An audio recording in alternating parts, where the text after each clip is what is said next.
كابتن احمد فكري الصغير مدير فني فريق 17 سنه، والكابتن سيد جاد مدرب حراس المرمى. النهارده يسعدنا ان انت تكونوا معانا النهارده ونهنيكوا على الفوز ببطوله المنطقه. كابتن احمد الف مبروك. الله يبارك فيك كابتن سيد، الف مبروك النهارده. اخر مباراه كده توجت رسمي ان انت بطل بطوله المنطقه. كابتن احمد تقول لنا كده على بدايه المشوار والصعوبات اللي قابلتك وابرز اللعيبه اللي عندك، احكي لنا كده. بسم الله الرحمن الرحيم. وانا ببارك اللعيبه كلها الحمد لله والجهاز الفني كله. الحمد لله خدنا البطوله بفوز 10 ماتشات، الدور الاولاني والدور الثاني كلنا يعني بدون هزيمه الحمد لله وبدون تعادل. 30 بونت الحمد لله بدون هزيمه وبدون تعادل. وبشكر ربنا سبحانه وتعالى وبشكر الجهاز الفني كله، كابتن عطيه صابر والكابتن سيد جاد. نفسنا نكون معانا النهارده بس هو عنده دوره حبيب، وكابتن جمال حلوس وعم ابراهيم العامل وعم فكري، والحمد لله.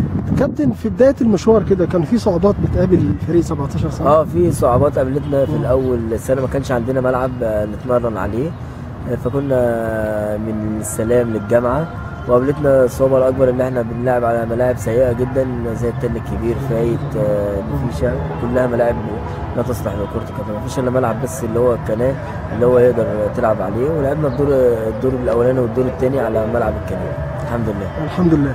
كابتن سيد بنهنيك على اداء الحراس ما شاء الله، يعني مفيش هزيمه الحمد لله. اداء الحراس بيرتفع، محمد مجدي معاك اسلام عصمت. كلمنا كابتن كده على البدايه، كان المستوى عامل ازاي، وبحيث ان دلوقتي اختتمنا البطوله بدون هزيمه الحمد لله. والحمد لله رب العالمين. وما احنا بدانا كان معانا مجدي واسلام وحسن، ويعني اسلام بعد بعيد لان اتصاب، وبعدين جبنا محسن كمل معانا محسن، والحمد لله رب العالمين. مجدي بيتمرن فوق وموجود معانا يعني، والحمد لله.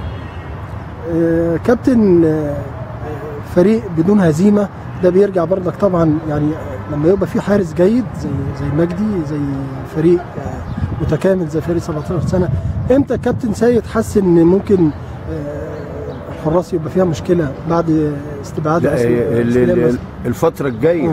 لان احنا لما نلعب في قطاعات عايزين جون تاني غير مجدي. يعني اسلام لسه مصاب. اسلام و محسن الاثنين دول لازم يبقوا متواجدين معانا، لان ماتشات القطاعات تختلف عن ماتشات المنطقه.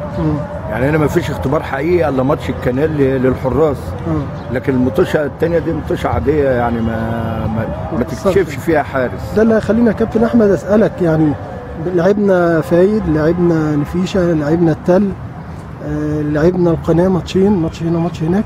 انت شايف يا كابتن المرحله الجايه اللي هي بطوله القطاعات، هل هتستعين بلعيبه من فرق تانية زي فريق مثلا 16 فريق 15 اي فريق تاني؟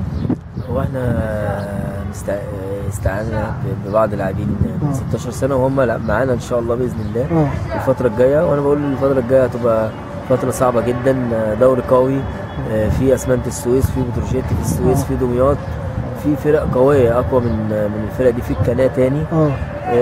كنا في نفس مجموعتنا ولا مجموعه ثانيه؟ وفي المنصوره وفي المنصوره وفي فرق كويسه قوي. يعني يا كابتن زي بطوله جمهوريه مصغره. هي بطوله جمهوريه تعتبر يعني.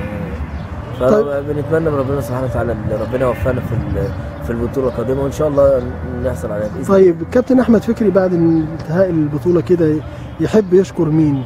يحب يوجه الكلمه لمين اللي وقف جنبه وساعده في الفتره دي؟ هو انا بشكر اول حاجه ربنا سبحانه وتعالى، وبشكر الجهاز الفني كله، وبشكر اللعيبه اول حاجه طبعا، لعيبه كويسه ربنا يوفقهم، وبنشكر النادي كله اللي وقف جنبنا، وبنشكر الكابتن انوس وكابتن عادل ابو جريشه، كابتن انوس مدير القطاع، وكابتن عادل ابو جريشه نائب مدير القطاع، وكابتن محمد معاطي. ان شاء الله. كابتن سيد توجه الشكر لمين؟ والله للكابتن احمد فكري والكابتن عطيه ده اول حاجه، وبعدين الكابتن انوس والكابتن عادل ابو جريشه ان هم وقفوا جنبنا ومش سايبيننا طول السنه، يعني من ساعه ما اجى الكابتن انوس مدير قطاع الناشئين مش سايبنا ولا هو ولا الكابتن عادل ابو جريشه. احنا كابتن الصراحه كابتن النوس برضو في كل الملاعب هو كابتن. هو ده اللي احنا بنقوله، ما فيش ماتش بنروح الا نلاقيه موجود يعني ومتواجد معانا. التدريبات مش عاوز اقول لك ده بياخد اللعيبه كمان بعربيه اكيد. ما هو ده كابتن النوس، هو ده كابتن النوس وهي دي مواقفه. كابتن في نهايه الحوار بنهنيكم وان شاء الله نكون معاكم في الماتشات اللي جايه وان شاء الله تحققوا البطوله. شكرا يا كابتن ونسعد بيكم يا كابتن والف شكرا يا كابتن. شكرا يا كابتن.